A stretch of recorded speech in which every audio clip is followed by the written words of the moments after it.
Escúchame, a nivel político, ¿qué sistema de gobierno se aplica en las civilizaciones occidentales? La democracia. ¿Y dónde nace la democracia? En Grecia, ¿cierto? Y así podemos ir enumerando muchos otros ejemplos más.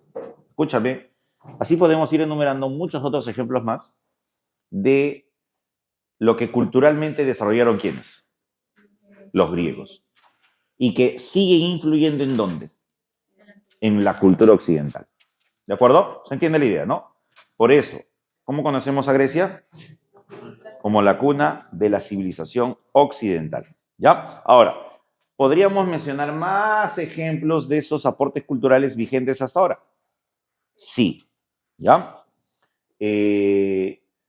Pero, yo les dije, aquí en el librito hay algunas ideas y esas ideas las extraemos de ahí.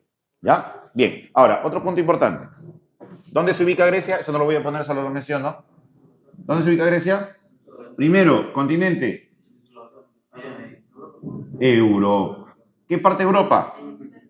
La península de los Balcanes. ¿Correcto? Península que se abre hacia dónde? Hacia el mar Mediterráneo, hacia el Mediterráneo oriental, se abre hacia el mar Egeo. ¿De acuerdo? Ahí se ubica. ¿Tuvo capital Grecia? No tuvo capital, ¿no? ¿Por qué no tuvo capital? Porque fue un conjunto de qué? De ciudades-estado. Fue un conjunto de polis. ¿De acuerdo? Pregunta. ¿Quiénes fueron las grandes fundadoras de las polis griegas? ¿Quiénes fueron las grandes fundadoras de las polis griegas? ¿Quiénes fueron? ¿Quiénes fueron las grandes fundadoras de las polis griegas? Respóndeme. ¿Quiénes? Los pueblos indoeuropeos. ¿Ya? Sobre todo 4 pueblos indoeuropeos. ¿Cuáles fueron esos 4 pueblos indoeuropeos que fundan y desarrollan las polis? Los aqueos, los jonios, los dorios y los eolios. ¿De acuerdo? Estos 4 pueblos, sobre todo, dieron origen a las polis, a las ciudades-estado. ¿Ya? No te olvides de eso. Bien. Ahora, ese otro punto ya te mencioné, ¿no? La ubicación, la importancia, etc. Ahora vámonos a otro punto clave, las etapas. Las etapas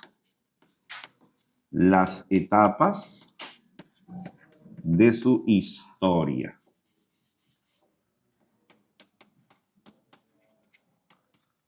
Las etapas de su historia.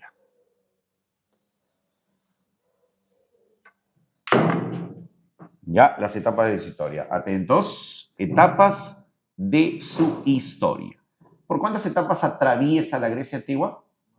4, 3, 5, 2, 1. ¿Cuántas etapas?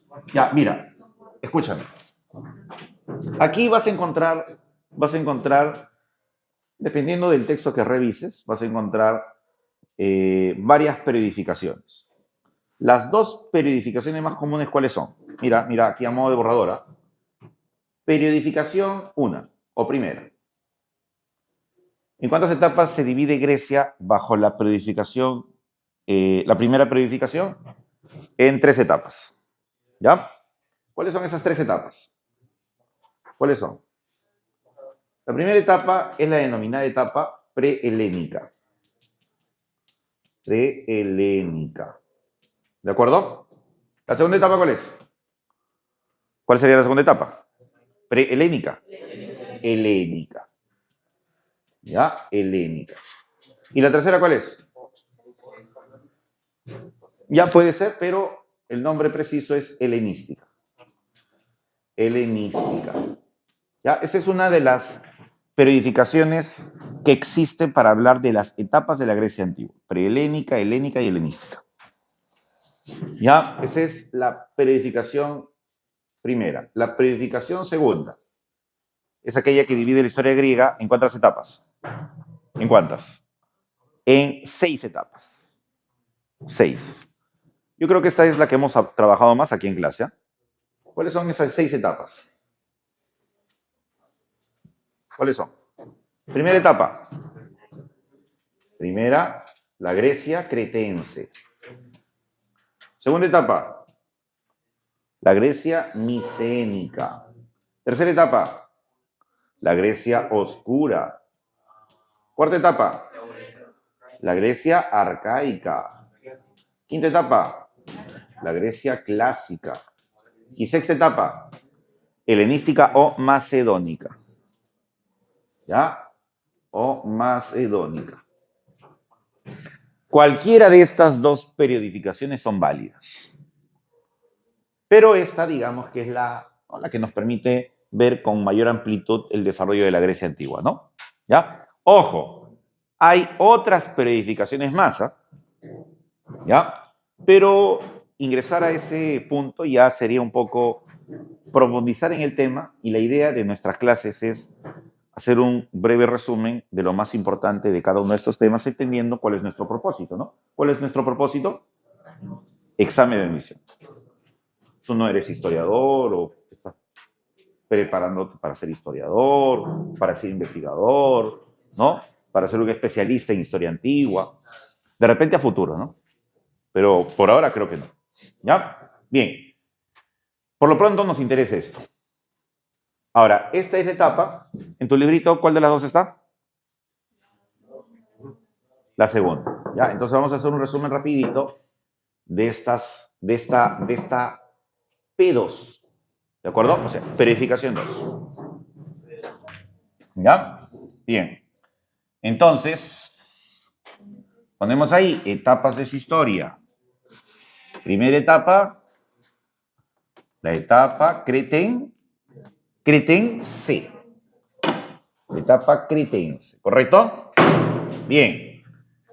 Vamos a poner dos características por etapa, ¿ya? Dos características por etapa, porque tranquilamente cada etapa podríamos desarrollarla en 20 minutos, media hora, ¿ya? Pero no tenemos tiempo para eso, pues ya te dije. Bien. Dos características. Primera característica. Atento.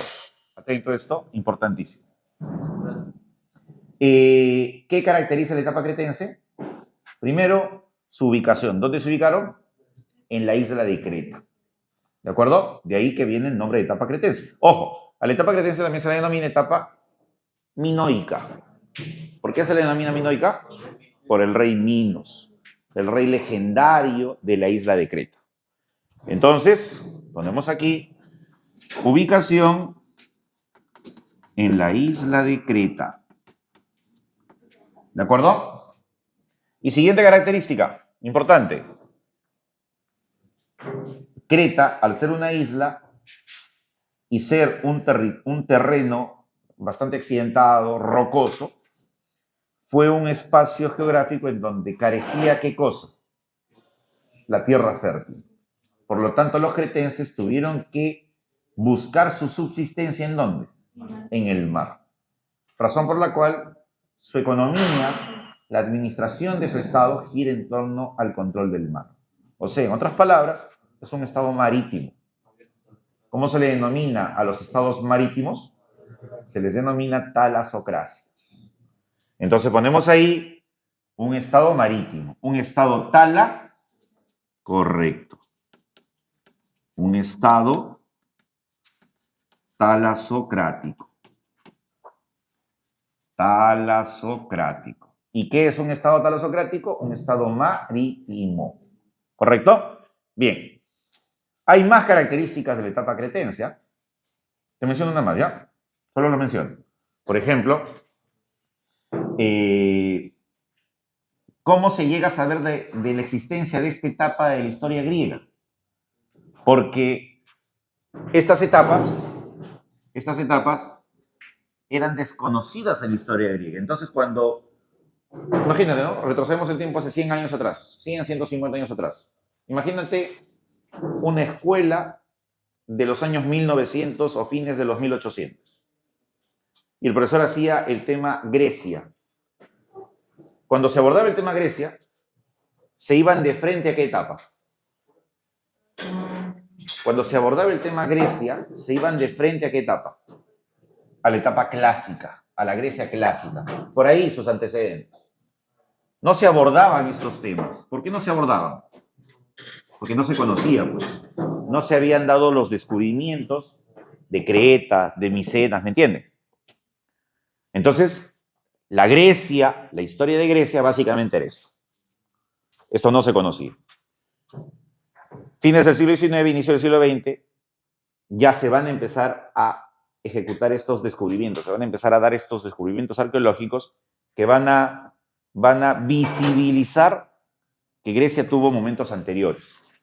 Justamente, en Creta, ¿cuál es uno de esos yacimientos importantísimos que se halló y que permitió no solo reconstruir la historia cretense, sino incorporar Creta a la periodización de la Grecia antigua? El Palacio de Knossos. ¿De acuerdo? El Palacio de Knossos.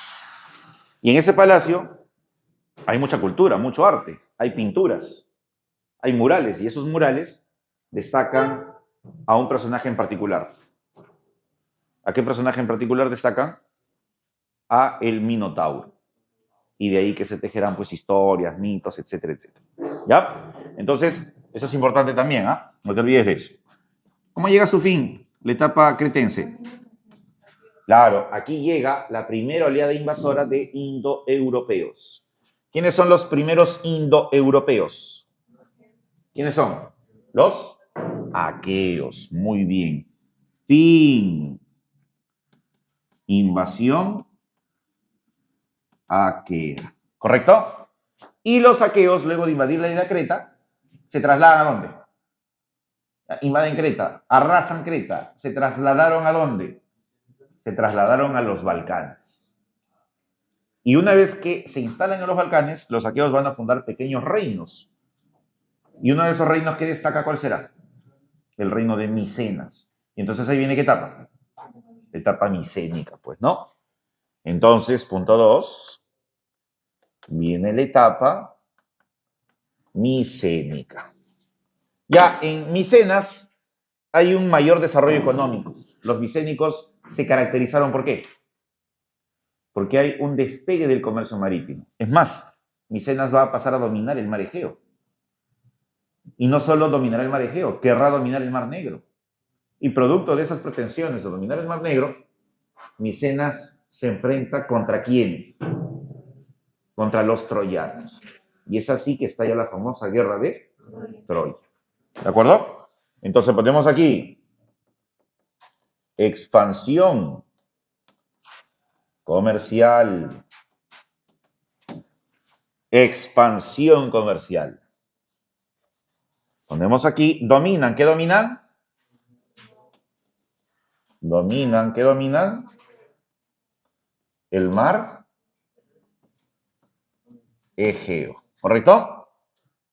Y le dije dos características por etapa, ya, para que nos alcance el tiempo. ¿Qué también se desarrolla aquí?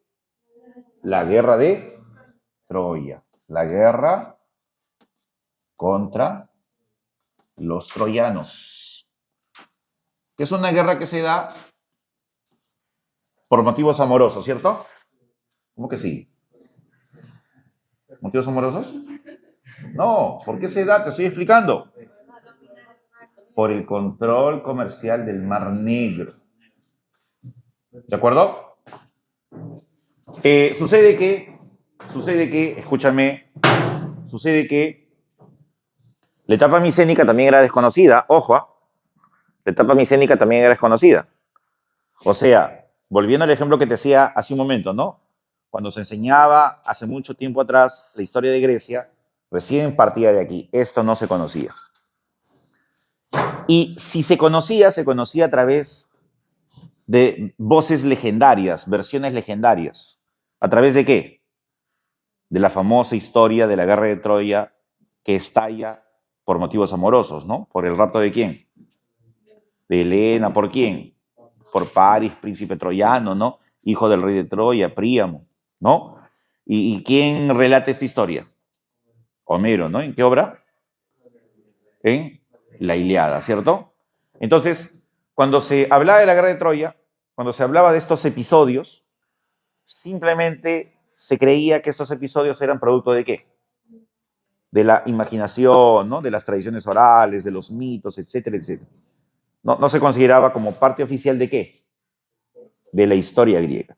Sin embargo, nuevamente, fines del siglo XIX, inicio del siglo XX, excavaciones en estos lugares. Para ser exacto, excavaciones en los Balcanes, en Turquía, ¿no? En esas zonas del Próximo Oriente. Y se van a encontrar la ruina de Troya, pues, ¿no? Y al encontrarse la ruina de Troya, dentro de la ruina de Troya, por ejemplo, se encuentra una famosa máscara, la máscara de Agamenón, ¿no? Agamenón se creía que era un personaje simplemente mítico, ¿no? Ficticio, pero se halló parte de su ajuar funerario. Entonces todo indica que probablemente probablemente existió, pues, ¿no? Entonces es ahí donde estos hechos estas historias ya se van incorporando como hechos a la historia oficial griega. Entonces a partir de eso se puede afirmar que la guerra de Troya fue real o no. Sí, fue real. ¿De acuerdo? Dicho sea de paso, un arqueólogo muy famoso que va a estar comandando estas excavaciones, estas expediciones, bueno, fueron varios, ¿no? Hay dos importantes, un inglés y un alemán. ¿Cómo se llama el inglés? Arthur Evans. ¿Cómo se llama el alemán? Henry Schliemann. Eso hay que tenerlo en cuenta por si acaso, ¿ya? Muy bien. Eso, chicos, es lo más importante de la etapa micénica. ¿Ya? Bien, ¿cómo llega a su fin todo esto? Y digo todo esto, se da la segunda oleada de invasiones indoeuropeas. Esta vez dirigida por ¿quiénes? Dorios, Jonios, Eolios. Y de esa forma completamos el cuarteto indoeuropeo, ¿no? ¿Quiénes constituyen el cuarteto indoeuropeo? Aqueos, Dorios, Jonios y Eolios. ¿Ya? Estos son fundamentales, ¿ah? Entonces, finalmente, pones ahí fin. Invasión indoeuropea. ¿Ya? Invasión indoeuropea. La segunda oleada. ¿Quiénes? Dorios, Jonios y Eolios. ¿Ya? Dorios, Jonios y Eolios. Dorios, Jonios y Eolios. ¿Ya? No te olvides. Bien. Y ellos dan paso a ¿qué etapa? Correcto. Ellos dan paso a lo que será la etapa helénica, ¿no? La etapa helénica y sus antecedentes. ¿Cuáles venían a ser los antecedentes? La etapa oscura y la etapa arcaica. ¿Ya? ¿Qué pasa en la etapa oscura? Su mismo nombre lo dice. Correcto. Grecia entra en un proceso de decadencia. Bueno, la Grecia prehelénica, ¿no? Entra en un proceso de decadencia. Todos los logros que habían conseguido cretenses y micénicos son opacados. Es más, la escritura que desarrollaron tanto cretenses como micénicos desaparece. ¿Qué escritura desarrollaron los cretenses? Lineal A. ¿Qué escritura desarrollaron los micénicos? Lineal B. Esa escritura desaparece. Justamente por eso se habla de que Grecia retrocede a la prehistoria. La etapa oscura está asociado a eso, ¿no? Oscuridad asociado a lo prehistórico. ¿Y por qué asociado a lo prehistórico? Porque justamente desaparece el elemento escrito, teniendo en cuenta que la escritura, desde la perspectiva oficialista de la historia, es considerada el elemento que indica desarrollo, civilización. Ausencia de escritura, condición primitiva. ¿No? ¿Se entiende, no? Sin embargo, en la etapa arcaica ya empieza una recuperación griega. Y lo paradójico de todo esto es que ¿quiénes son los que lideran esa recuperación? Los propios indoeuropeos, o sea, los mismos que destruyeron Grecia. Y como parte de esa recuperación, en la etapa arcaica, ¿qué se da? Correcto, el desarrollo de las polis. ¿Quiénes van a fundar las polis? Ya te dije, los indoeuropeos. Entonces, tanto la etapa oscura como la etapa arcaica es una etapa de transición entre la Grecia prehelénica y la Grecia clásica. Es una transición. Este es como el puente. Caos, crisis, recuperación. ¿Se entiende, no? Entonces, entramos, ¿no? Luego de esos episodios previos, oscuro y arcaico, entramos a lo que es la Grecia clásica, ¿no? Entonces, Pones ahí la Grecia clásica.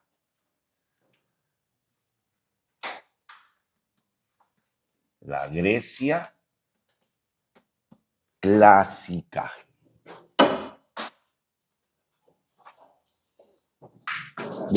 Muy bien. La Grecia clásica. ¿Qué caracteriza la Grecia clásica? Chicos, ¿qué es la Grecia clásica? Fácil, la etapa de mayor desarrollo de la Grecia antigua. ¿Ya? Grecia clásica es el mayor desarrollo de la Grecia antigua. Ya, el mayor desarrollo de la Grecia antigua. 1. 2. Es la etapa de consolidación de ¿quiénes? De las polis. Consolidación de las polis. Ya, se consolidan las polis. Y como tú sabes, hay decenas de polis. De esas decenas de polis, ¿cuáles van a ser las que destaquen? Atenas y Esparta. ¿No? Las polis que van a destacar,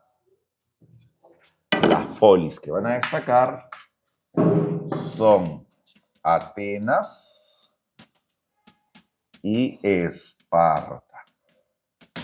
¿Ya? Atenas, ¿fundada por quién? Correcto. Atenas, perdón. ¿Quién la funda? ¿Dorios? ¿Dorios? ¿Estás seguro? ¿Dónde puedes confundir eso? Me estás haciendo confundir a mí también. ¿Quién fundó Atenas? Jonios. ¿Y Esparta? Los dorios. No te olvides, los dorios, acuérdate, son los más guerreros de todos. ¿No? Ellos eran los que tenían el mayor desarrollo militar. Es más, los dorios son importantes porque introducen el hierro a Grecia, ¿no?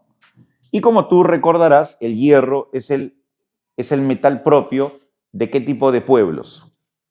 De los pueblos militarizados, pues, ¿no? De los pueblos guerreros. Los primeros eran los hititas, ¿no? Los dorios también están dentro de esos pueblos que van a desarrollar este metal. Y justamente, al ser pueblos guerreros que llevan el hierro, ellos le van a dar a Esparta ¿qué característica? ¿Qué característica le van a dar a Esparta? Ser la polis militarizada, ¿no? Ser la polis con mayor desarrollo militar, mayor condiciones para la guerra. ¿Ya? Muy bien. Entonces, esas son las polis principales. Ahora, vamos a poner aquí, así rapidito, algunas características puntuales nada más de ellas dos, ¿ya? Algunas características puntuales.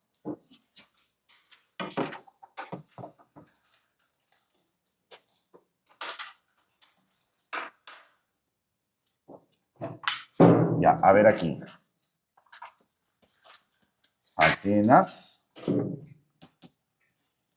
y Esparta. Ya, a ver, ayúdame tú. Características que voy a mencionar, no voy a escribir y algunas sí voy a escribir. ¿Ya? Primera característica. Bueno, y hasta aquí, ¿no? Atenas, ¿quién la funda? Jonios, Esparta, Dorios. Atenas, ¿dónde se ubicó?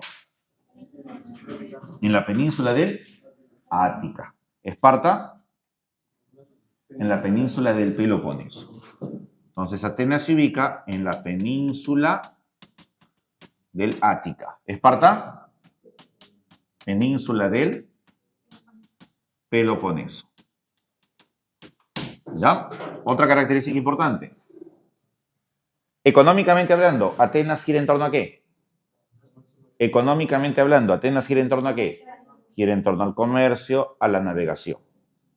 Es más, el comercio y la navegación, los atenienses lo van a llevar a un nivel tan elevado que incluso cuando hablamos de Atenas hablamos de ser una metrópolis, ¿no? ¿Qué es una metrópolis? ¿Qué es una metrópolis? Ya sabes que es una polis, ¿no? ¿Qué es una polis? Una ciudad-estado independiente. ¿Qué es una metrópolis? Una polis colonizadora. Atenas comercialmente y a nivel marítimo se expande.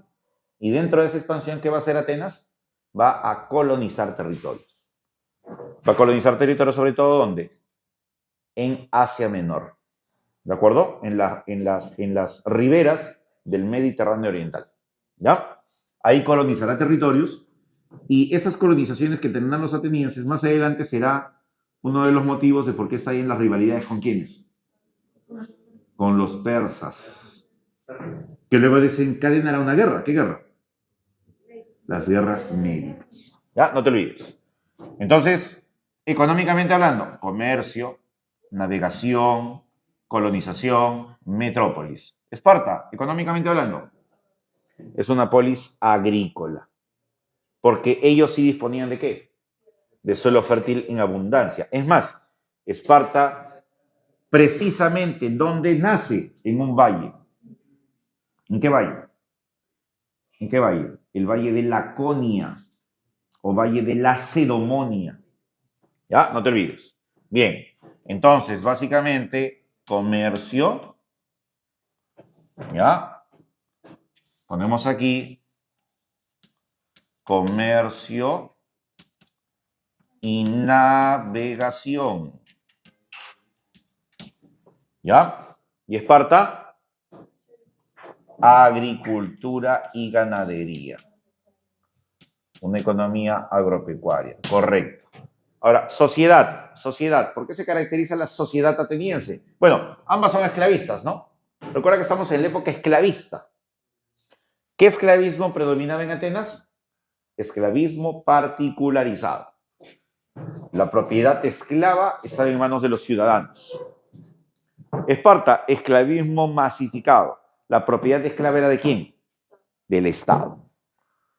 Hay tres tipos de esclavismo: patriarcal, masificado y particularizado. Patriarcal, masificado y particularizado.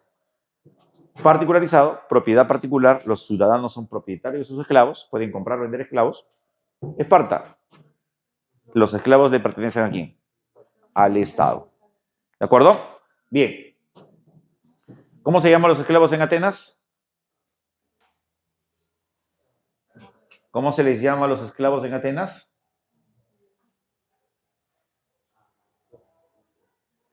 Chicos. Ya, más fácil. ¿Cómo se le llama a los esclavos en Esparta? Patricios, ¿qué están hablando? Hilotas, correcto. Hilotas. ¿En Atenas? ¿Dorios? No te escucharon en el forti. Dolios. ¿Cómo se les llama, chicos? A ver. ¿Por qué me haces hacer la pirámide como panual?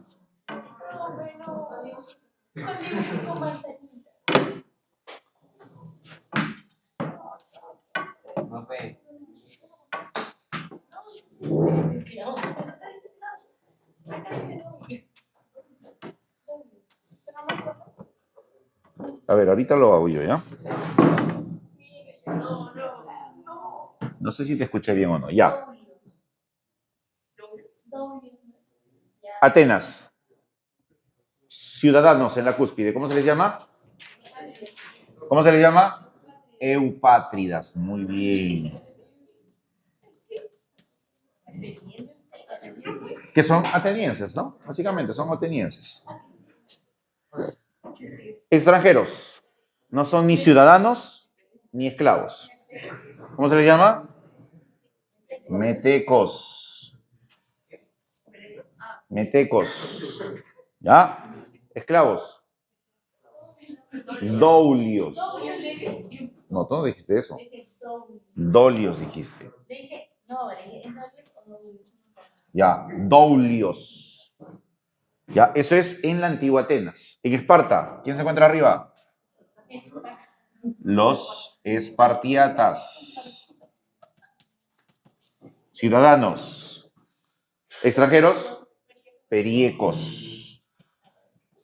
periecos. Y abajo esclavos, ilotas. Ilotas. ¿Correcto? Muy bien. Esa es otra característica de las polis, ¿no? Cómo estaba constituida su sociedad. ¿Ya? Para finalizar esto, Atenas, una característica importantísima, la política. Política. ¿Por qué se caracteriza políticamente hablando Atenas? ¿Por qué? Porque evoluciona políticamente. Hay una evolución política en Atenas. Y esa evolución terminó construyendo ¿qué sistema de gobierno? La democracia. ¿De acuerdo? Atenas es cuna de la democracia. Cuna de la democracia. No te olvides, ¿ah? Pero ojo lo que te estoy diciendo. Hay toda una evolución política. Es decir, se fue desarrollando los sistemas de gobierno desde una monarquía, pasando por una aristocracia, pasando por una suerte de gobierno de los prósperos comerciantes, una suerte de timocracia, luego una tiranía, hasta llegar a la democracia. Hay una evolución política hasta que se instala la democracia. ¿Correcto? Y en el caso de Esparta, ¿en qué destaca Esparta? Su educación. Su educación. ¿Por qué se caracteriza la educación espartana? Correcto, por ser una educación militar. ¿Y qué es lo que busca dentro de esa educación militar? ¿Formación de qué? Formación de guerreros. Formar guerreros. ¿A quienes cómo se les llama? ¿Cómo se les llama? Hoplitas. Muy bien. Hoplitas. ¿Ya? No te olvides que para ello había un proceso de filtración, ¿no? Había un proceso de filtración, claro. ¿Cómo se filtraba? ¿En qué consistía ese proceso de filtración? Tú nacías y eras revisado minuciosamente para ver si tenías algún tipo de defecto físico. Si no tenías defecto físico, no había problema contigo, entonces atravesarías el proceso educativo espartano, ¿no? Que los primeros 7 años de vida te educabas con tus padres, a los 7 años eras entregado ¿a quién? Al Estado, y el Estado se encargaba de tu educación, ¿no? Hasta los 17, 18, 19, 20 años en promedio. A los 17 o 20, ¿no? En ese promedio, te graduabas como hoplita. Y a partir de eso tenías que hacer el servicio militar obligatorio hasta los 30 años aproximadamente. ¿De acuerdo? A los 30 años ya dejabas el servicio militar obligatorio, quedabas en reserva militar hasta los 60 años. En reserva militar, ¿ah? O sea, terminar tu periodo de servicio militar obligatorio a los 30, ya pues de ahí te ibas a tu pueblo, ¿no? A tu casa, ahí, a hacer tu vida, tu familia, casarte, tener hijos. Y cuando había guerra, ¿qué tenías que hacer? Tenías pues que ir, ¿no? Tenías que cumplir tu servicio militar, que en ese caso ya no era pues permanente, ¿no? Sino era frente a la situación, lo amerita. ¿De acuerdo? Sin embargo, ¿qué pasaba si tú en el proceso de filtración tenías algún defecto? Te sacrificaba, ¿no? ¿Cómo se llama esa práctica? ¿Cómo se llama esa práctica? ¿Cómo se llamaba? Se llamaba la eugenesia. Eugenesia. ¿De acuerdo? No te olvides. Muy bien, chicos, eso es lo que caracteriza principalmente a estas polis que van a comandar el desarrollo griego, que van a comandar el desarrollo de la Grecia antigua.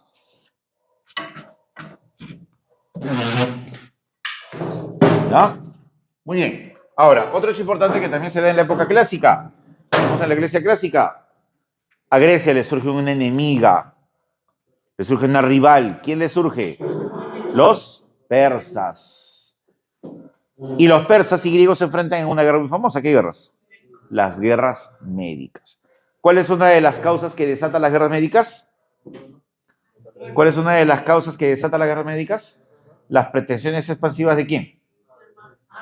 De los persas. ¿Los persas qué quieren controlar? quieren controlar el mar Egeo, el Mediterráneo Oriental, quieren controlar territorios en Asia Menor. Hace un momentito te dije, y te dije que estés atento. ¿Quién logra controlar territorios en el Asia Menor? ¿Quién logra controlar territorios en el Asia Menor?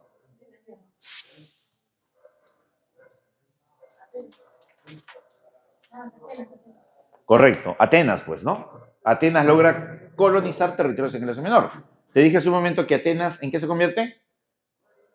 En una polis colonizadora, en una metrópolis, y coloniza territorios en el Asia Menor. Justamente, ¿cuál es el motivo que desataron las guerras médicas?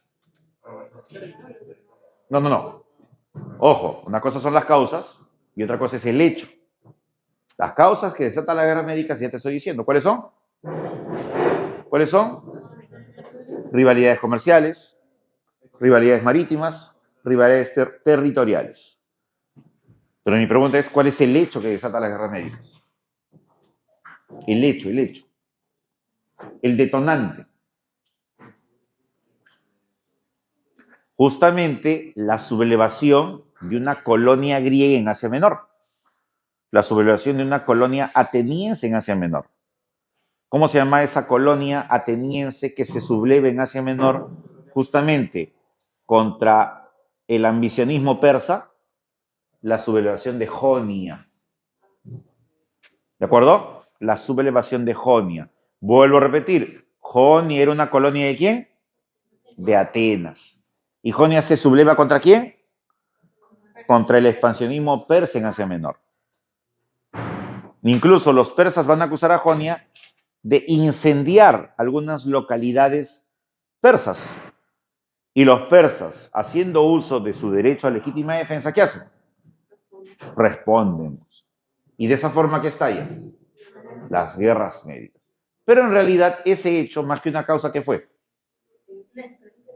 Una excusa, un pretexto. Ya, no te olvides. Y así estallan las famosas guerras médicas, pues, ¿no? Y así estallan las famosas guerras médicas. Ya estallan las famosas guerras médicas. Ostracismo. ¿Qué era el ostracismo? El ostracismo es una política que se aplica en Atenas contra todos aquellos que se oponían a la democracia. O sea, cuando se construye la democracia, cuando se establece la democracia ateniense, obviamente, como todo sistema de gobierno nuevo, ¿qué va a traer? Va a traer, pues, simpatizantes, pero también, ¿qué va a traer? Detractores. Gente que cuestionaba ese sistema de gobierno. ¿De acuerdo? Porque ¿cómo es posible, pues, que bajo la democracia todos participen en política? Todos los ciudadanos me refiero. Entonces había gente que cuestionaba, pues, ¿qué es el ostracismo? Una medida que se aplica para expulsar a todos aquellos que se oponían a la democracia. ¿De acuerdo? ¿Se entiende eso? Muy bien. Volviendo aquí, guerras médicas, ¿qué son? ¿Conflictos entre quiénes? Grecia versus Persia. ¿Ya? Grecia versus Persia. No te olvides. Bien. Ya te dije por qué se pelean, ya te dije cuál es la excusa que genera el estallido de ese conflicto. ¿Cuántas guerras médicas fueron? 3 guerras médicas. Y las 3 fueron favorables ¿para quién? Para Grecia. Primera guerra médica, el gran triunfo griego, ¿en dónde? En la batalla de Maratón. Segunda guerra médica, se inicia con una derrota griega. Los persas vencen a Grecia en la batalla del Paso de las Termópilas. Es ahí donde se da el sacrificio de los 300 guerreros espartanos, que trataron de proteger el Paso de las Termópilas para que no pasen justamente por ahí, ¿quiénes? Los persas. Esos 300 caen ahí. Los griegos contragolpean y terminan venciendo a los persas en 3 batallas. ¿Cuáles? Platea, Salamina y Micala. Y de esa manera la Segunda Guerra Médica también favorable ¿para quién? Para Grecia. La primera favorable para Grecia, la segunda también favorable para Grecia. Y finalmente la Tercera Guerra Médica concluye no solo con la derrota persa, sino con su rendición en un tratado. ¿Cómo se va a llamar el tratado con el que llega a su fin la Tercera Guerra Médica y en general las guerras médicas? La paz de Calias, o también llamada paz de Simón. ¿De acuerdo? No te olvides. Entonces ponemos aquí triunfo griego, derrota persa, imponen la paz de Calias. Imponen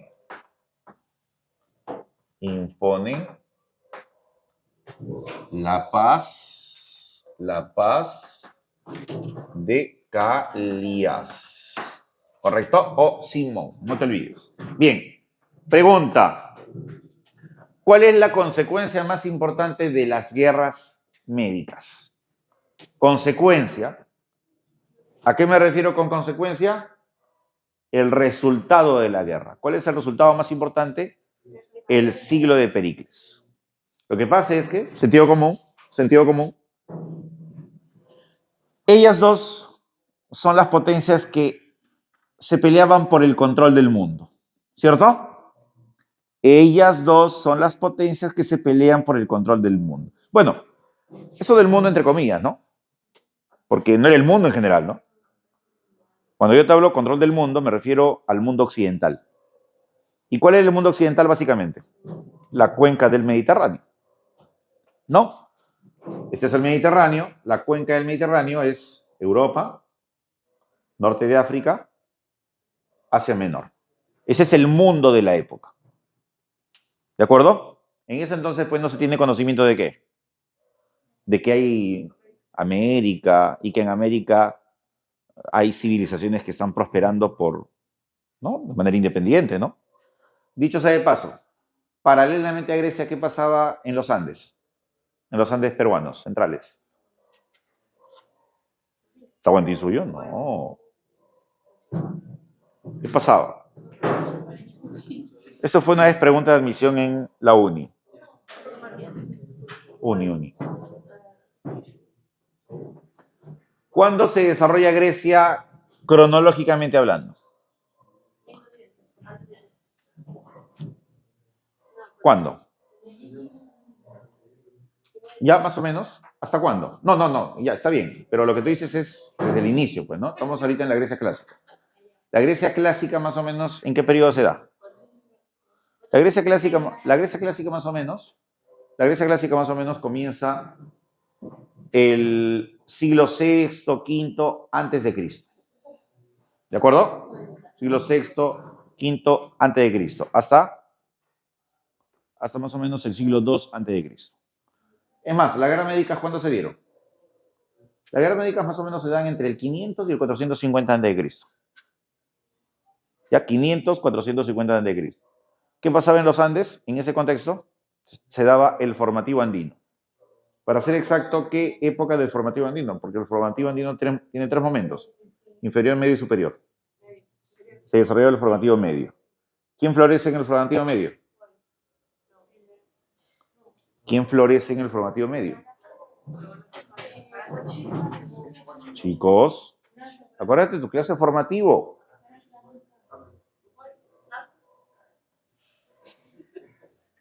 ¿Quién florece en el formativo medio? ¿Cómo no vas a saber eso? Formativo medio, Chavín. ¿De acuerdo? Chavín, no te olvides. Así que paralelamente a esto, Chavín florecía en los Andes. ¿Ya? Muy bien. Volviendo al punto. Te estaba explicando, justamente de ahí salió Chavín, ¿no? Que cuando yo te hablo del mundo, no es el planeta entero, es el mundo occidental, la cuenca del Mediterráneo. Ellas dos se disputan ese mundo.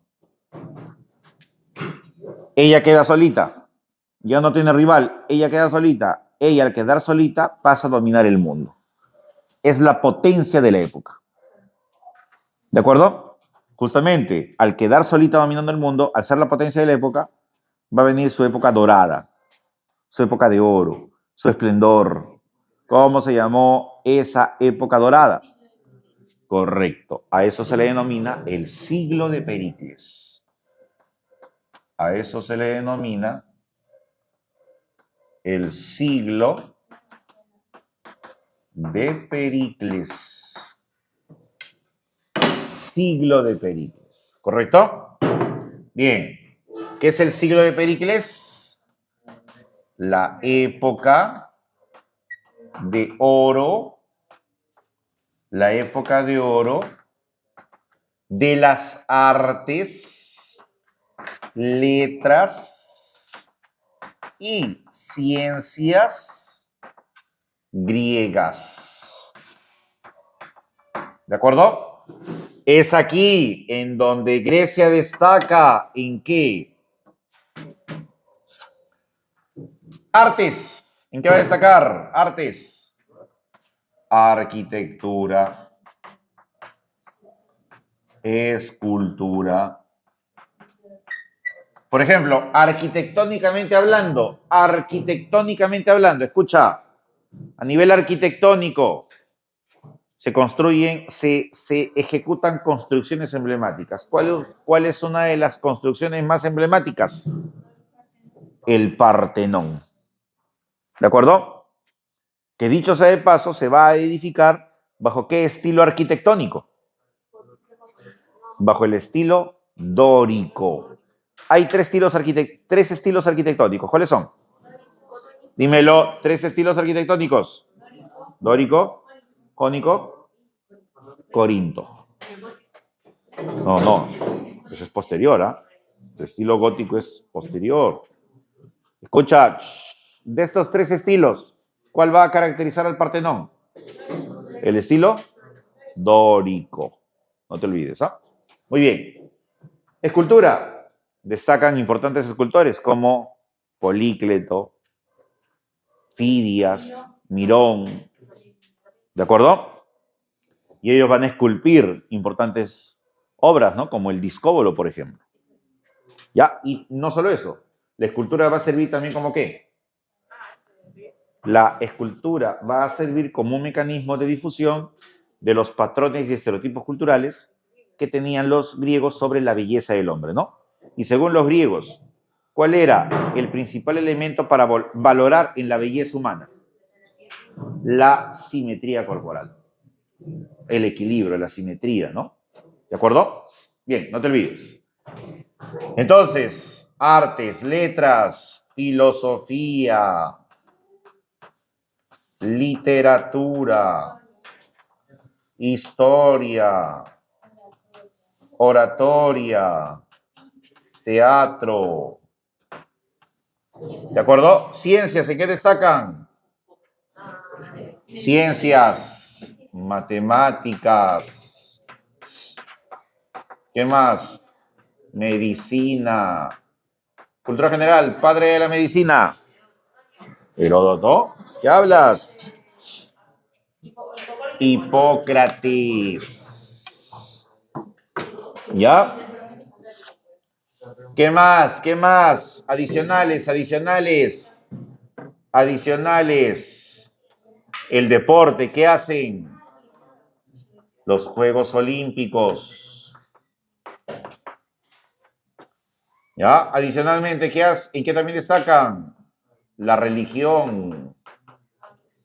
¿Por qué se caracteriza la religión? Politeístas.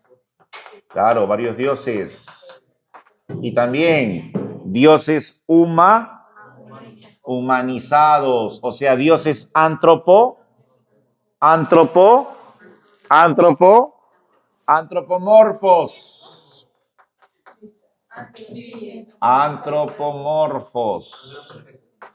Y ojo, no solo antropomorfos en su apariencia, sino también antropomorfos o humanizados en sus actitudes. ¿De acuerdo? Dioses pues vengativos, dioses egoístas, dioses lujuriosos. ¿De acuerdo? Muy bien. El siglo de Pericles es enorme, chicos, ¿ya? Enorme. Sin embargo, ahí está lo más resaltante, ¿no? ¿Ya? Muy bien. Ahora, escucha esto, es muy importante. En el siglo de Pericles, ¿qué polis va a destacar? Atenas. Correcto. En el siglo de Pericles va a destacar Atenas. Y eso va a despertar Eso va a despertar el recelo de ¿quiénes? El recelo de las otras polis. ¿De acuerdo? El recelo de las otras polis. Y eso al final desencadena ¿qué? Guerras. ¿Qué guerras? Exacto. Voy a borrar ahí, ¿eh?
No jueguen.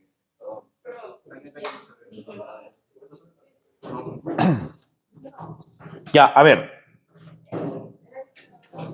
Chicos, atentos, ¿ya? Por favor.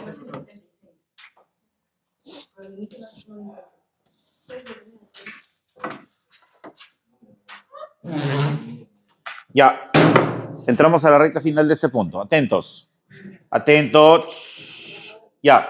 Entonces, te decía que el siglo de Pericles, ya te expliqué en qué consiste, pero también, aparte de eso, en el siglo de Pericles, ¿qué polis va a destacar más? Atenas. Y eso va a generar el recelo, eso va a generar la rivalidad de las otras polis. ¿Sobre todo de quién? De Esparta. Y eso derivará ¿en qué? En unas guerras. ¿Qué es guerras? Así como tenemos las guerras médicas, ¿no? Aquí está, guerras médicas. Así como tenemos el siglo de Pericles, que también se da en la Grecia clásica. ¿Qué también se da en la Grecia clásica? Las guerras. ¿Las guerras de qué? Del Peloponeso.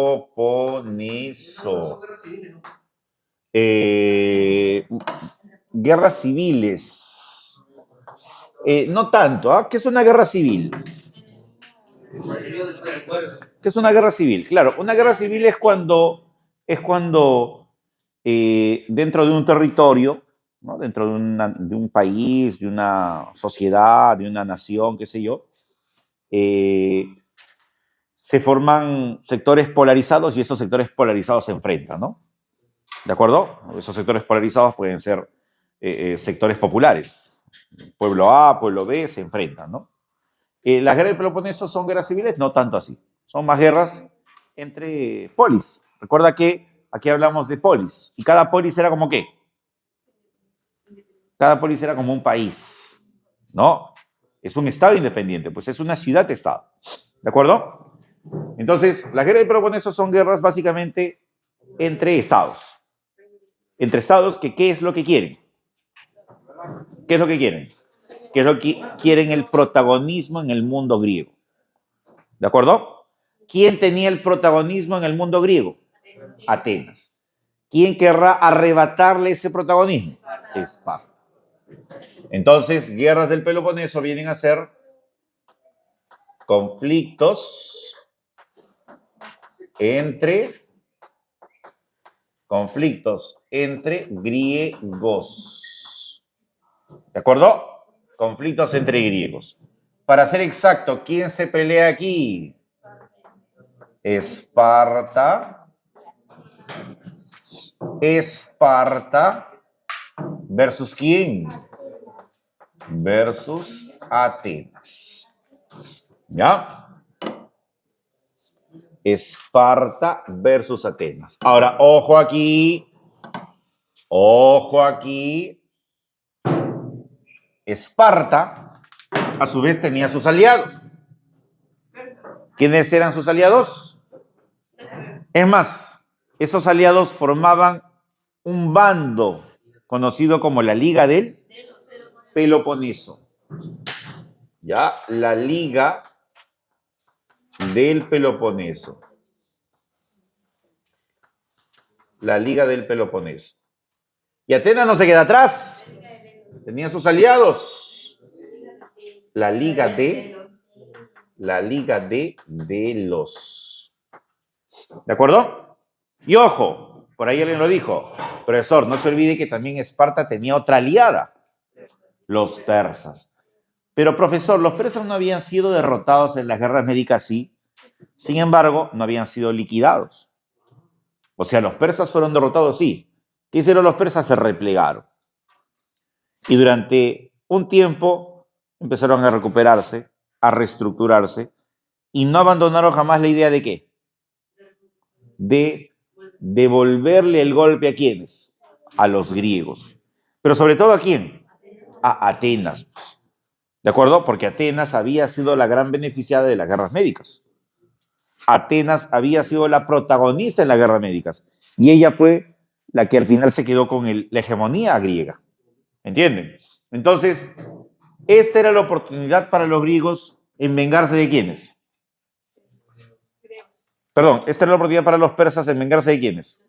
De los atenienses. Y una forma de ello era apoyar ¿a quién? A Esparta. Entonces también Esparta recibe el apoyo de quiénes. ¿Ya? Entonces también pones aquí apoyo persa. ¿Correcto? Y de esa manera, las guerras del Peloponeso terminan siendo favorables ¿para quiénes? Para Esparta y la Liga del Peloponeso, Atenas y la Liga de Delos derrotada. Sin embargo, chicos, ustedes ya saben esto, al final estas guerras entre griegos no expresan otra cosa más que la debilidad y decadencia griega. Grecia está en decadencia, ya sabes tú, esto es algo que siempre yo te he mencionado, cuando un proceso, una sociedad, la historia de algo, de alguien está en su máximo esplendor, se mantiene ahí un tiempo y luego ¿qué sucede? La decadencia. ¿De acuerdo? Este es el momento de mayor esplendor griego. Este es el episodio, la etapa de gran prosperidad. Exactamente. Y aquí entra en decadencia, ¿no? Aquí entra en decadencia, decadencia, decadencia. Grecia está débil, ha terminado débil producto de esas guerras internas. Exactamente. ¿Quién lo aprovecha? ¿Los persas? Los macedonios. Que incluso se adelantan ¿a quiénes? A los persas. Porque, ojo, los persas querían aprovechar esa coyuntura, pero los macedonios se terminan adelantando a los persas. Así que, fin, invasión macedónica. Fin, invasión macedónica. Y ahí viene lo que vendría a ser la sexta etapa, ¿no? ¿Qué etapa? ¿Qué etapa? La etapa macedónica o helenística. ¿De acuerdo? Y en la etapa macedónica, entonces ponemos ahí, ¿no? Ya, 1, 2, ahí tiene la Grecia clásica, bueno, que vendría a ser no la 3, sino la quinta, ¿cierto? Porque aquí no hemos puesto, pero te he explicado qué etapas. Oscura y arcaica, ¿no? Entonces, etapa 1, cretense. Etapa 2, micénica. Etapa 3, oscura. Etapa 4, arcaica. Etapa 5, la Grecia clásica. Y etapa 6, ¿cuál sería? La macedónica, ¿no? La macedónica. Y en la etapa macedónica no solo destacan los macedonios, como es obvio, destacan dos de sus protagonistas. ¿Quiénes? ¿Quién destaca? Filipo II. ¿Y quién más? Correcto. Y Alejandro Magno. Y aquí Alejandro Magno es clave, ¿no? ¿Por qué es clave? Porque el que va a construir, él va a construir el Imperio Macedónico. Imperio Macedónico. Luego de vencer a quiénes? Luego de vencer a quiénes? Luego de vencer a los persas. Luego de vencer al líder persa. ¿Quién era el líder persa? ¿Ciro el Grande? No. ¿Quién era el líder persa a quien Alejandro Magno vence? Es más, hay un famoso mural. Hay un famoso mural, mural de la época, en donde es una pintura ya pues desgastada por el tiempo, ¿no? Pero ha sido restaurada y en esa pintura claramente está Alejandro Magno con sus tropas dirigiéndose hacia el líder persa también con sus tropas. ¿Quién era el líder persa? Con quien Alejandro Magno se enfrenta y lo somete y de esa forma el imperio persa pasa a dominio macedonio. ¿Quién es? Darío III. Darío III. ¿Correcto? Bien. Entonces, Filipo II, Alejandro Magno, Imperio Macedónico. Ahora, escúchame. Ese Imperio Macedónico, que fue enorme, gigantesco, abarcó territorios occidentales y orientales, construyó o generó un fenómeno cultural. ¿Cómo se llamó ese fenómeno cultural? Correcto. Escúchame, vuelvo a repetir, concéntrate, por favor, concéntrate. Yo sé que ya es tarde, pero ponle más esfuerzo, concéntrate, escúchame. Alejandro Magno, escucha, atento. Alejandro Magno, correcto. Explico nuevamente, explico, igual explico. Alejandro Magno, liderando el Imperio Macedónico o liderando a los macedonios, viene expandiéndose ¿desde dónde? Desde Occidente, ¿cierto? Viene de Occidente, Grecia, el Mediterráneo, Asia Menor, los persas, Egipto, territorios mesopotámicos. La cosa es que Alejandro Magno desarrolla una expansión que va a abarcar territorios tanto occidentales como orientales.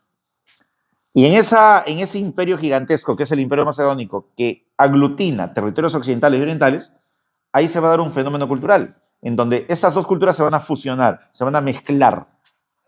¿Cómo se denomina ese fenómeno cultural de mezcla de elementos occidentales y orientales? El helenismo. ¿De acuerdo? El helenismo. Entonces, el Imperio Macedónico desarrollará ese fenómeno cultural. Se desarrolla el helenismo. ¿Y qué es el helenismo? ¿La mezcla de qué elementos? Correcto.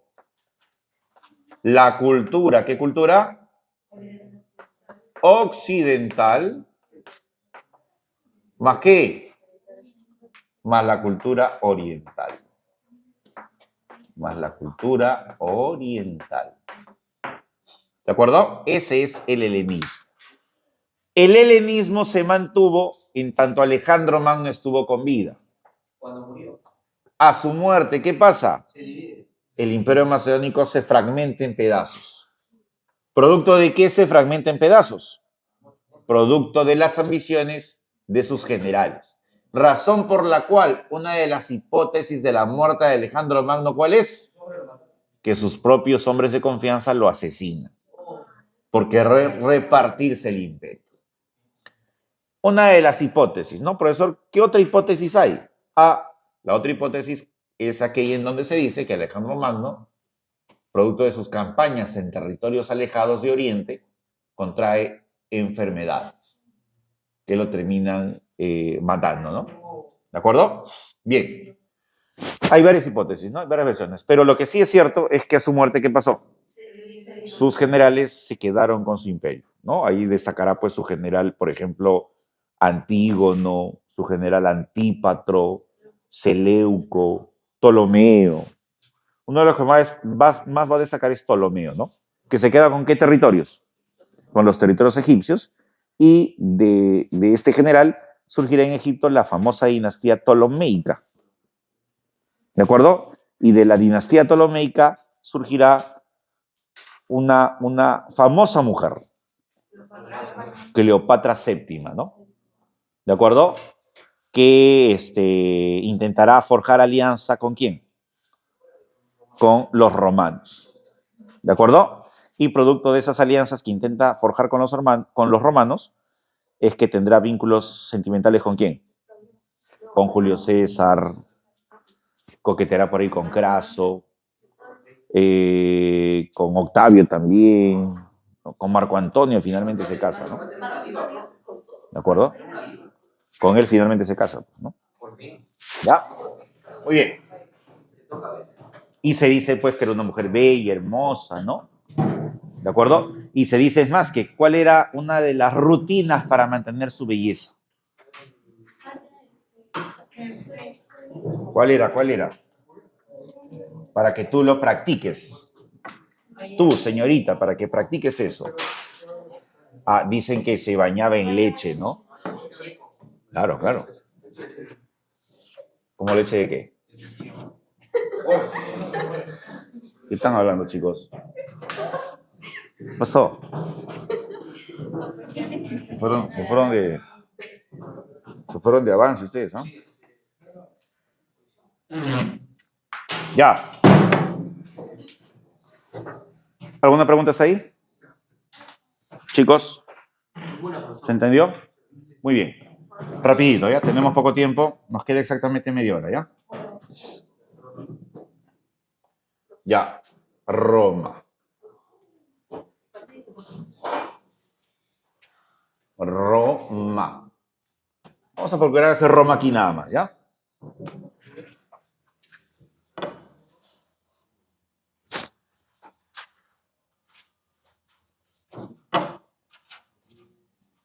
¿Todos los días se están quedando hasta este rato? Esta semana. Toda esta semana. Para el simulacro. Ah, tiene razón, ¿no? Ya. Pero normalmente ¿a qué hora se queda? 8. A 3 días. Siempre. Todas las semanas. Está bien, está bien. Bien, chicos, aprovechen, aprovechen. Aprovechen.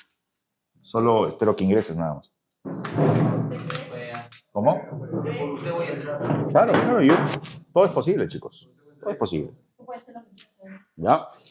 Pero obviamente tienes que trabajar para ello, ¿no? No es que esta famosa ley de la atracción, ¿no? Que lo manifiestas, lo atraes y llega, ¿no? Mentira es eso, chicos, ¿no? ¿Le funciona, bro?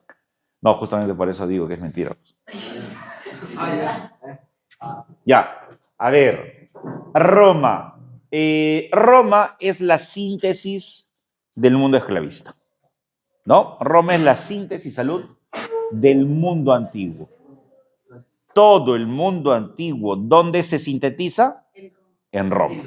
¿De acuerdo? Roma es como lo que para nosotros, para nuestra historia, la historia peruana antigua, es el Tahuantinsuyo, ¿no? ¿Qué es el Tahuantinsuyo para la historia peruana, para la historia antigua del Perú? Correcto, el Tahuantinsuyo es la síntesis cultural del mundo andino. Es la síntesis cultural del mundo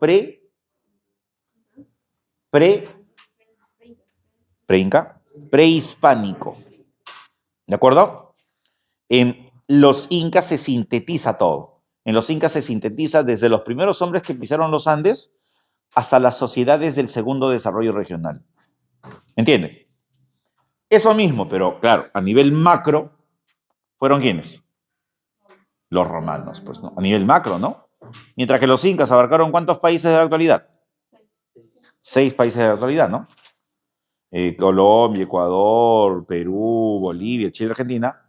Roma abarcó 3 continentes de la actualidad, ¿no? 3 continentes, ¿no? Una cantidad impresionante, ¿no? De territorio, ¿ya? Uno de los imperios más importantes, de, no solo de la historia antigua, de toda la historia humana. De toda la historia humana. ¿Cuánto tiempo ha pasado de Roma? A la actualidad, pues. De la Roma antigua. ¿Cuánto tiempo?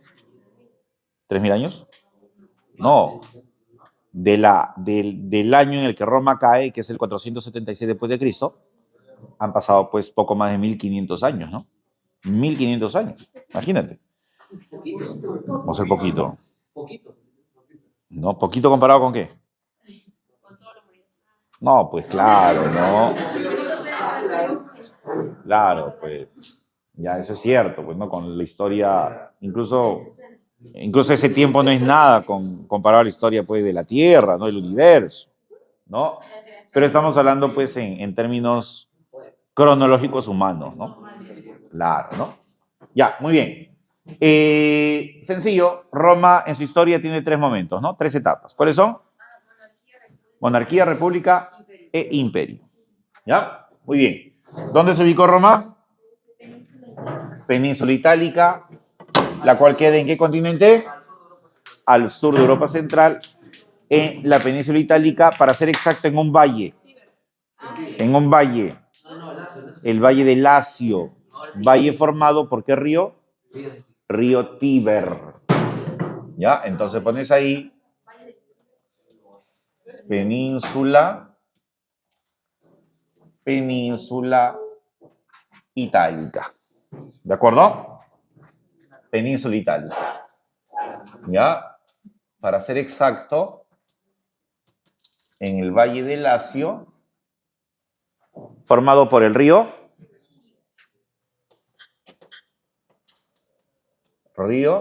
Tíber. ¿Ya? No te olvides. Ahí se estableció la capital. ¿Cómo se llama la capital? Fácil, Roma. ¿Ya? La capital es la ciudad de Roma, ¿no? La capital es Roma. ¿De acuerdo? A diferencia de Grecia, Roma sí fue ¿qué cosa? Un estado centralizado, un estado unificado, ¿no? En cambio, Grecia ya explicamos que no, ¿no? Bien, ahora, etapas de esa historia, ¿no?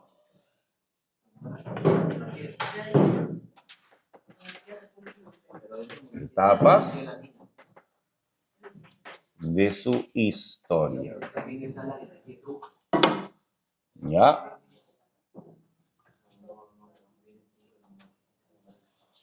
Etapas de su historia. Bien, rápidamente, mencionamos ahí. Primera etapa, la monarquía. ¿Qué es básicamente qué? La etapa de la fundación de Roma, ¿no? El origen de Roma. ¿Cuándo se funda Roma oficialmente? 21 de abril. Si me dices la fecha exacta, vas a ingresar a San Marcos. 21 de abril, perfecto. ¿De cuándo? ¿De cuándo? Muy bien.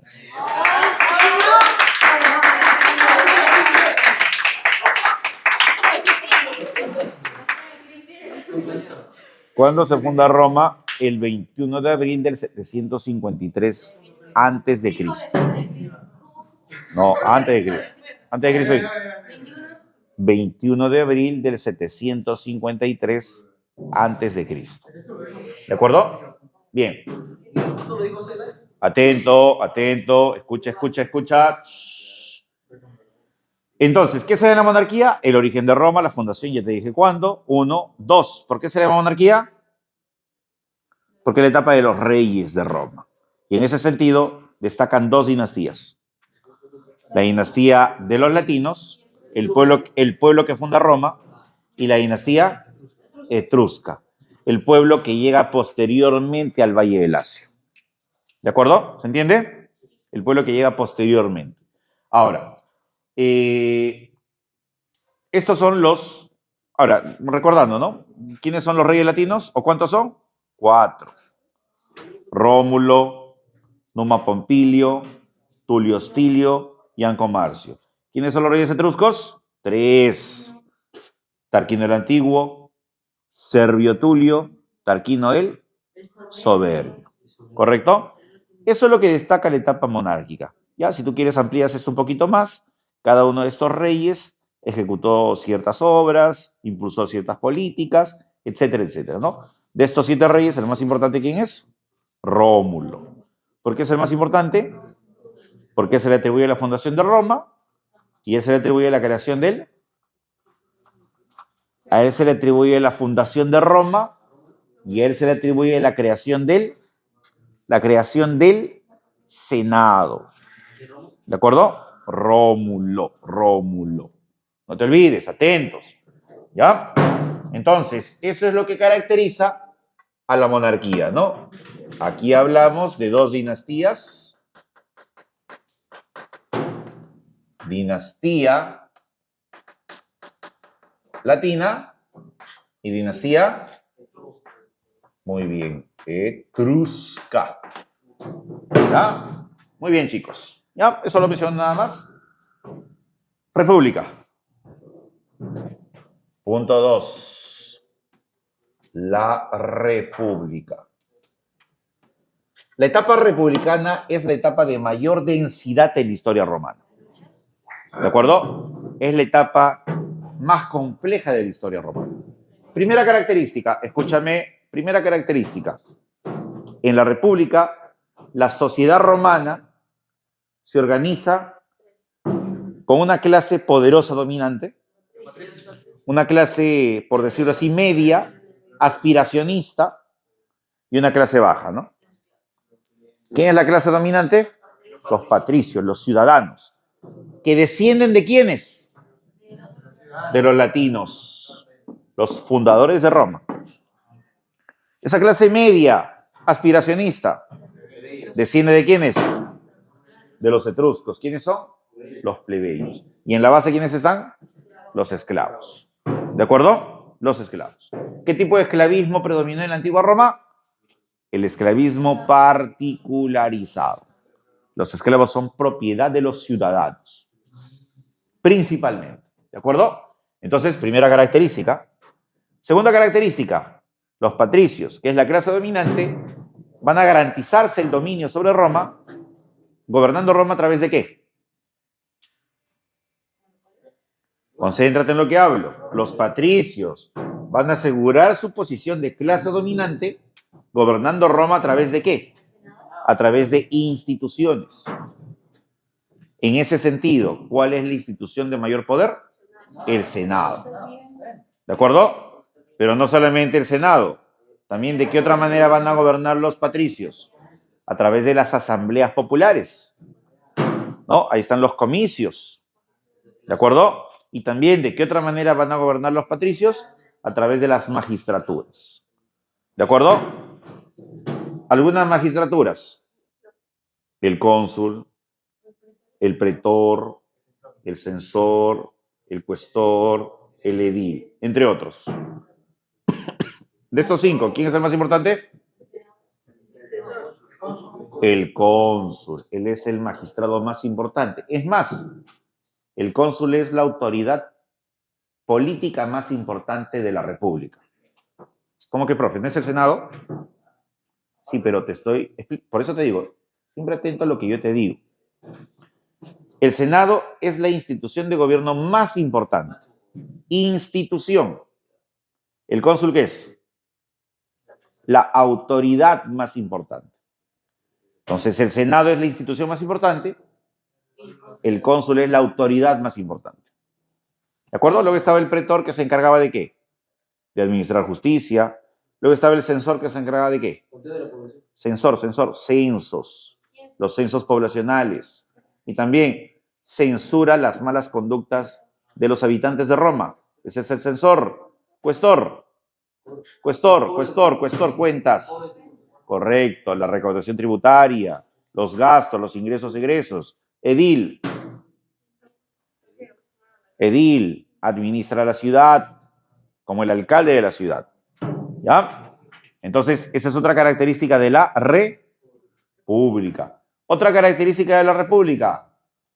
Roma es pequeña. ¿Qué se emprende en la república? ¿Qué se emprende en la república? La expansión romana. En ese sentido, Roma, escúchame, en ese sentido Roma enfrenta muchas guerras. De las muchas guerras que Roma enfrenta en la república, ¿cuál es la guerra más emblemática? Las guerras púnicas. En donde Roma se enfrenta ¿a quién? A Cartago, un pueblo del norte de África. ¿Descendiente de quién es los Cartago? Escucha bien lo que hablo. ¿Descendientes de quiénes los Cartago?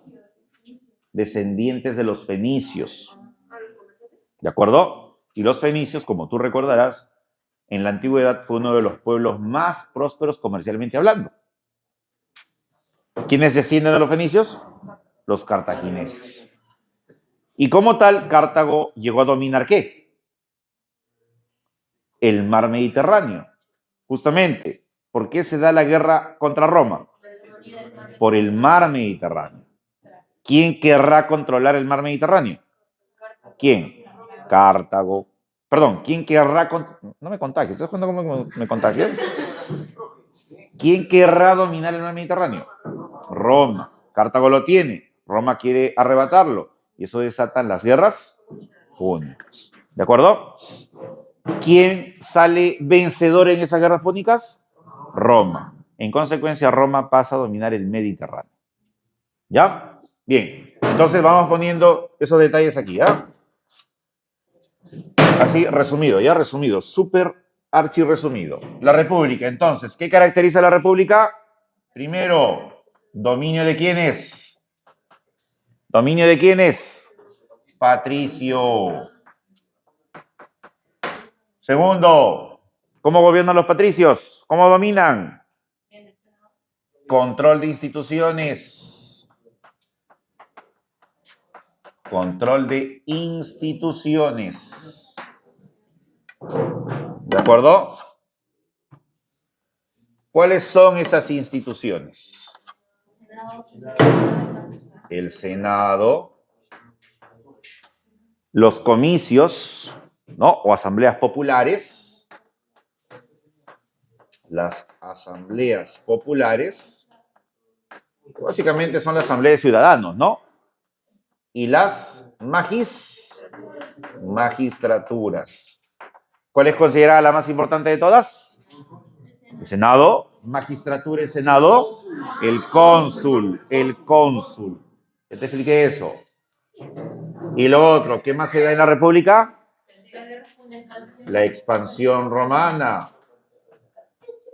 ¿Ya? La expansión romana. Y esa expansión tiene como guerra clave, ¿a qué guerra? Las guerras púnicas.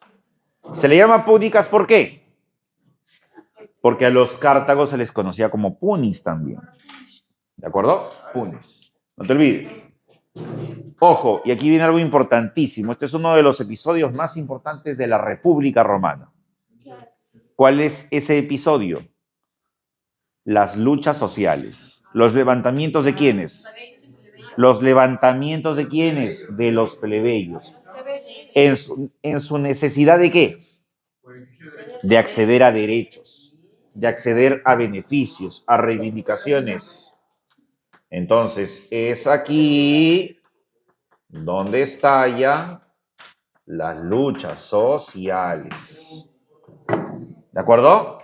Y esas luchas sociales se expresarán a través de las rebeliones plebeyas. ¿Cuál es la rebelión plebeya más importante? ¿Cómo? ¿Cuál es la rebelión plebeya más importante? Ya, esa es una, pero hay otra que es más importante. La rebelión del Monte Sacro. Monte Sacro. ¿De acuerdo?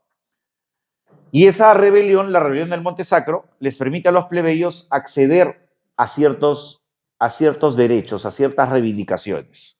¿Cuál es una de las reivindicaciones más importantes que obtienen los plebeyos?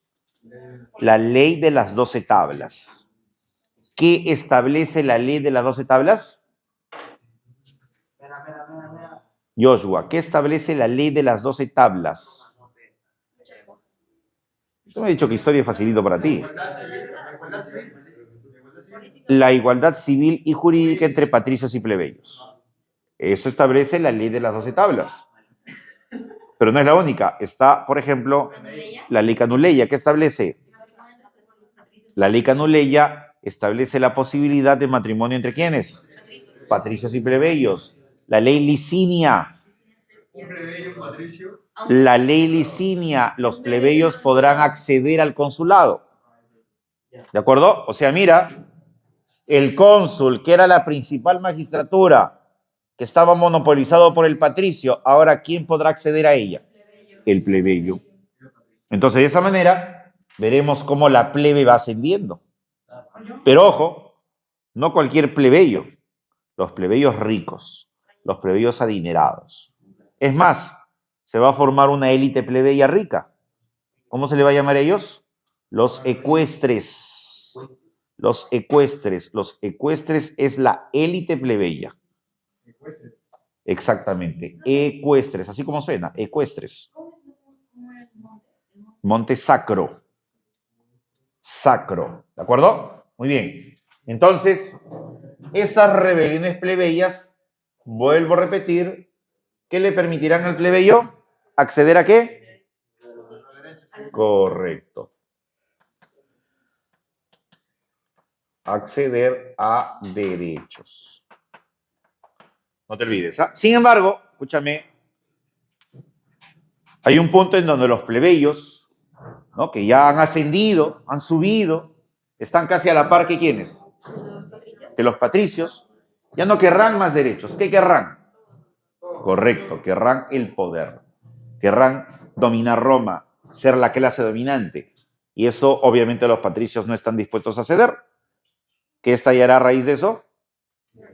Guerras civiles. ¿De acuerdo? ¿Cuántas guerras civiles hay? 3 guerras civiles. Guerras civiles. Que repito, ya no es por derechos, ¿ah? Correcto. Estas guerras civiles son por el poder. Por el poder. ¿Ya? Son 3 guerras civiles, ¿no? Ya ponemos aquí. Primera guerra civil. Primera guerra civil. Segunda guerra civil. Tercera guerra civil. Ya, ayúdame aquí. ¿Quién pelea en la primera guerra civil? Correcto. Aquí pelea Mario versus Sila. Silencio. Mario, líder del Partido Popular, que es el partido que representaba los intereses de ¿quiénes? Plebeyos. Sila, líder del Partido Senatorial, partido que representaba los intereses patricios. Gana Sila. Segunda guerra civil. Segunda guerra civil. Segunda guerra civil. Claro, la segunda guerra civil se origina del primer triunvirato. ¿Quién integraba el primer triunvirato? Julio César, Pompeyo y Craso. Escúchame. Segunda guerra civil se desprende del primer triunvirato. Primer triunvirato, repito, ¿quién? Julio César, Pompeyo y Craso.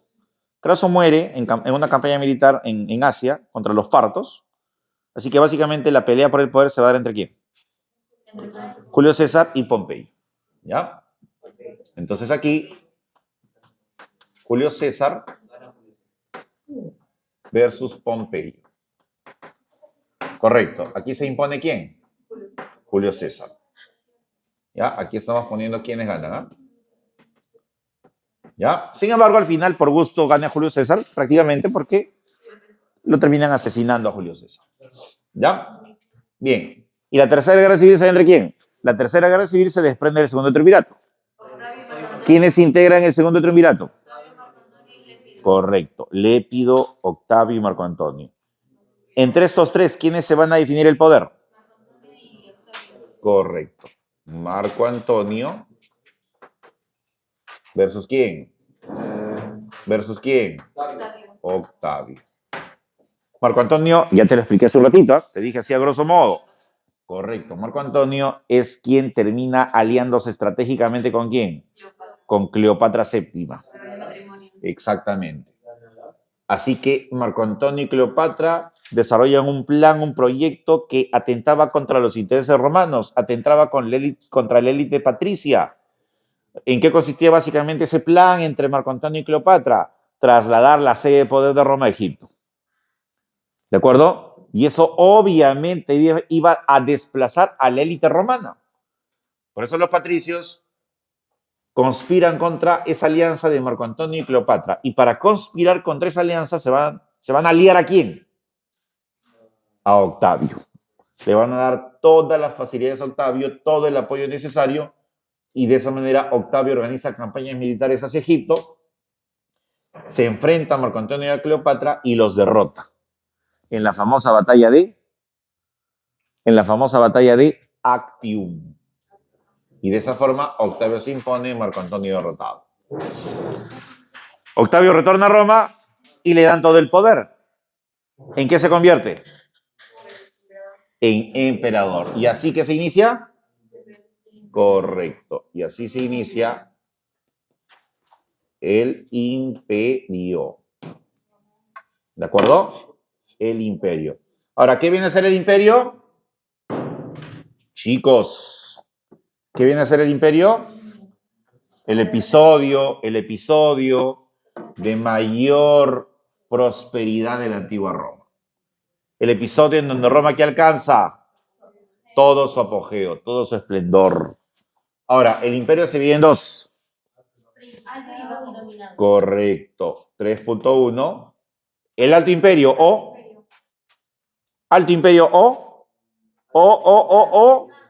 Principado. El segundo, Bajo Imperio o Dominado. ¿Correcto? ¿Se entiende? Muy bien. Y ya para terminar, en el imperio todo el poder se centraliza ¿en quién? En el imperio todo el poder se centraliza ¿en quién? En el emperador. ¿De acuerdo? ¿Qué pasa con el Senado, que era la máxima institución de poder? En el imperio pierde poder. El Senado se convierte en una institución solamente consultiva. Ya no será la institución que decida sobre la política como era en la República. Ahora simplemente es una institución a la cual hay que consultarle. Ya no toma decisiones, ya no define la política romana. Ahora, ¿quién define la política romana? El emperador. ¿Qué hay en la espalda del emperador que le da tanto poder? Los ejércitos. En otras palabras, en el imperio, el poder político se militariza. Por eso, la mayoría de emperadores, antes de ser emperadores, eran militares, eran generales. Habían hecho una carrera militar. Claro, no eran hombres del pueblo, ¿no? Eran hombres que pertenecían a familias pues, poderosas, adineradas, pero habían hecho carrera militar, ¿no? De soldados y, ¿no? Y todo lo que implica hasta ser pues, generales, ¿no?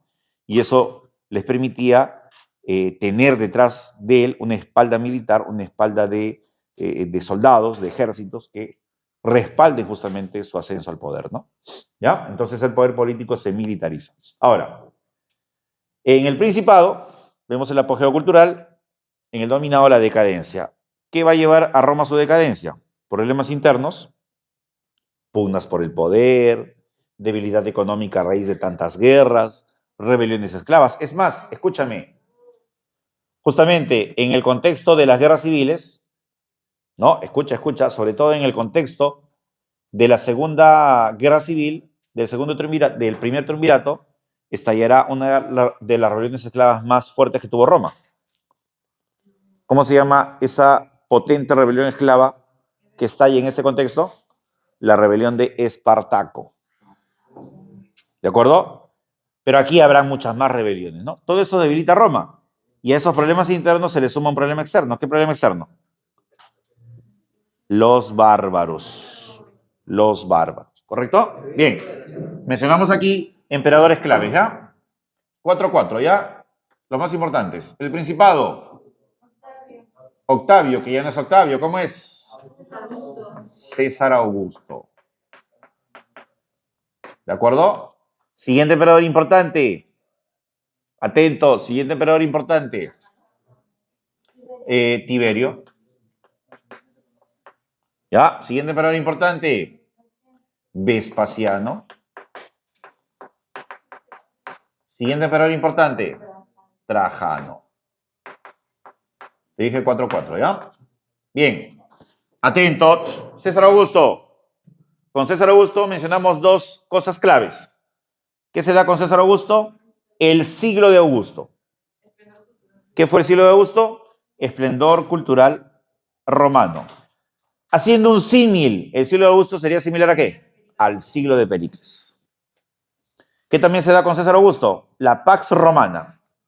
¿Qué es la Pax Romana? Un episodio de estabilidad militar romana. O sea, en Roma, luego del caos de las guerras civiles, viene la paz. Pero ojo, una paz militarizada. Una paz por la fuerza. Es decir, las rebeliones disminuyen, no porque las cosas estén funcionando bien en Roma, sino porque disminuyen. Por la brutalidad represiva de los ejércitos. Es más, en tiempos de César Augusto se crea la Guardia Pretoriana, una división militar especializada en la protección del emperador. ¿Por qué el emperador buscará una división militar especializada para su protección? ¿Por qué? ¿Porque las cosas marchaban bien? No, había mucha crisis, había mucho descontento popular, pero ese descontento popular era aplastado brutalmente. También en tiempo de César Augusto nace, ¿quién nace? ¿Quién nace? Nace Jesucristo, pues, ¿no? Y con el nacimiento de Jesucristo, ¿qué nace? El cristianismo. Tiberio, crucifixión de Jesucristo. Vespasiano, para calmar la crisis que hay en Roma, pan y circo. ¿Qué es el pan y circo? Se manda a construir el Coliseo romano. ¿Correcto? Para calmar la lucha popular. Trajano, ¿qué se da? Máxima expansión territorial romana. ¿De acuerdo? Cuando Roma alcanza su máxima expansión territorial, Roma fija sus fronteras. ¿Cómo se llaman las fronteras? ¿Cómo se llaman los límites fronterizos romanos? Pregunta de Misión San Marcos. Límites fronterizos romanos. Limes. Limes. Los limes son los límites fronterizos de Roma. ¿De acuerdo? Muy bien. Roma entra en decadencia. Emperadores del caos, de la crisis. Aquí tenemos Aquí tenemos a Diocleciano. Aquí tenemos a Constantino. Aquí tenemos a Teodosio. Y aquí tenemos a Rómulo Augustulo. ¿Ya? Atentos. Diocleciano, ¿qué se establece? La tetrarquía, que va a consistir en otorgar 4 títulos imperiales a esos generales que querían convertirse en emperadores y que si esa lucha se agudizaba, Roma se fragmentaba en pedacitos. Por eso, ¿qué hace Diocleciano? A esos generales les dice, ya, ¿quieres ser emperador?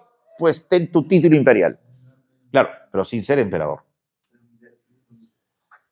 También Diocleciano es considerado el último perseguidor de cristianos.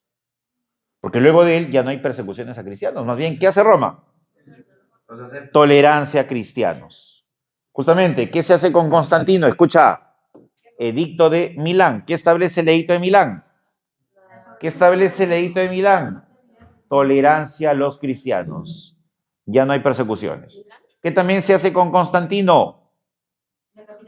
Se traslada la sede de poder de Roma a la ciudad de Constantinopla. Bueno, se trata la sede de poder de Roma a una antigua ciudad griega llamada Bizancio. ¿Y ahí qué se va a fundar? Constantinopla o Constantinópolis, la ciudad de Constantino. ¿De acuerdo? Silencio. ¿Qué también se hace con Constantino? Se impulsa el Concilio de Nicea, que será una suerte de reunión de altas autoridades de la Iglesia, en donde se va a acordar la historia de la oficialidad cristiana. ¿De acuerdo? La historia de la oficialidad cristiana, que no necesariamente es la historia verídica de la cristiandad. Ahí se van a establecer ellos, se van a establecer también los dogmas de fe, etcétera, los ritos, etcétera, etcétera. ¿Ya? Teodosio, ante las amenazas bárbaras, ¿qué hace Teodosio? Divide Roma en dos. Occidente y Oriente. ¿Por qué divide Roma en dos? Porque Roma va a caer en cualquier momento. Entonces, para tratar de salvar algo de Roma, aparta Oriente de las amenazas bárbaras. Y efectivamente, ¿qué Roma cayó al final? O mejor dicho, ¿qué Roma cayó primero? Occidente. ¿De acuerdo? Oriente no cae todavía, se protegerá, más bien evoluciona con el tiempo y se convierte en un imperio. ¿Qué imperio? Bizantino. No te olvides. ¿Qué también hace Teodosio? Oficializa el cristianismo. Edicto de Tesalónica. Aquí hay dos edictos, ¿ah? Constantino, Milán. Escucha, aquí hay dos edictos. En tiempos de Constantino, edicto de Milán. Tolerancia al cristianismo. En tiempos de Teodosio, Tesalónica. Oficialización del cristianismo. El cristianismo se convierte en religión oficial romana. Y finalmente Rómulo Augustulo. ¿Qué pasó en tiempos de Rómulo Augustulo? Él es el último emperador de Roma occidental. 476 después de Cristo, cae Roma occidental. ¿Por qué cae? ¿Invasión de quiénes? Invasión de los bárbaros, correcto. ¿Pero de quién? Érulos, correcto. ¿Liderado por quién?